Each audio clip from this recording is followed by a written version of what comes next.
Marcos, capítulo 8. Naqueles dias, quando outra vez se reuniu grande multidão, e não tendo o que comer, Jesus chamou os discípulos e lhes disse: Tenho compaixão desta gente, porque já faz 3 dias que eles estão comigo e não têm o que comer.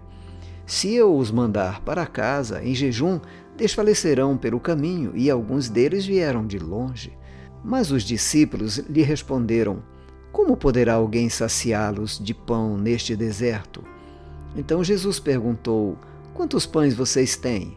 Eles responderam: 7. Então mandou o povo assentar-se no chão e, pegando os 7 pães, partiu-os, após ter dado graças, e os deu aos discípulos para que estes os distribuíssem, repartindo entre o povo. Tinham também alguns peixinhos, e, abençoando-os, mandou que estes igualmente fossem distribuídos. Comeram e se fartaram, e dos pedaços restantes recolheram 7 cestos. Eram cerca de 4.000 homens. Então Jesus os despediu. Logo a seguir, tendo entrado no barco, juntamente com seus discípulos, foi para a região de Dalmanuta. Os fariseus chegaram e começaram a discutir com Jesus, e, tentando-o, pediram-lhe um sinal vindo do céu. Jesus, porém, arrancou do íntimo do seu espírito um gemido e disse: Por que esta geração pede um sinal?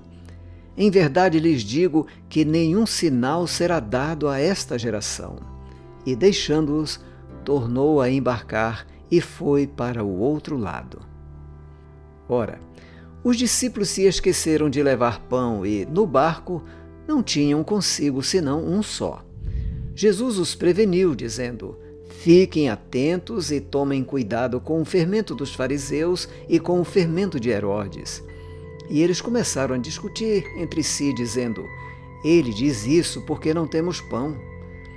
Jesus percebeu isso e perguntou: Por que vocês estão discutindo sobre o fato de não terem pão? Vocês ainda não percebem nem compreendem? Têm o coração endurecido? Tendo olhos não veem, e tendo ouvidos não ouvem? Não se lembram de quando parti os 5 pães para os 5.000, quantos cestos cheios de pedaços vocês recolheram? Eles responderam: 12. E de quando parti os 7 pães para os 4.000, quantos cestos cheios de pedaços vocês recolheram? Responderam: 7. Ao que Jesus lhes disse: Vocês ainda não compreendem? Então chegaram a Betsaida. E lhe trouxeram um cego e pediram a Jesus que tocasse nele. Jesus, tomando o cego pela mão, levou-o para fora da aldeia. Então cuspiu nos olhos do homem e, impondo-lhe as mãos, perguntou: Você vê alguma coisa? O homem, recuperando a visão, respondeu: Vejo pessoas, mas elas parecem árvores que andam. Então Jesus novamente pôs as mãos sobre os olhos dele, e o homem, passando a ver claramente, ficou restabelecido e distinguia tudo de modo perfeito. E Jesus o mandou para casa, recomendando-lhe: Não entre na aldeia. Então Jesus e os seus discípulos foram para as aldeias de Cesareia de Filipe. No caminho, perguntou-lhes: Quem os outros dizem que eu sou?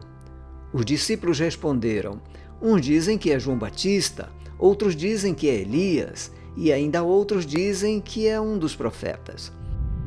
Então Jesus perguntou: E vocês, quem dizem que eu sou? Respondendo, Pedro lhe disse: O Senhor é o Cristo. Então Jesus os advertiu de que a ninguém dissessem tal coisa a seu respeito.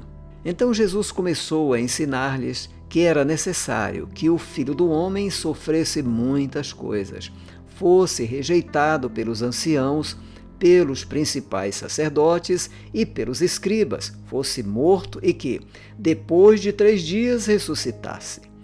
Isto ele expunha claramente. Então Pedro, chamando-o à parte, começou a repreendê-lo.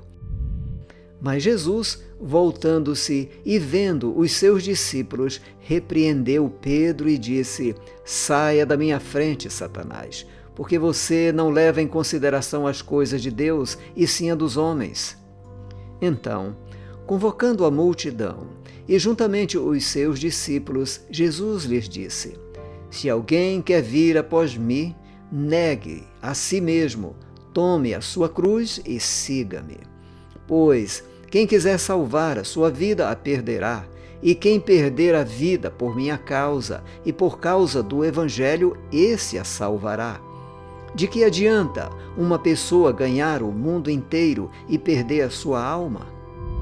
Que daria uma pessoa em troca de sua alma?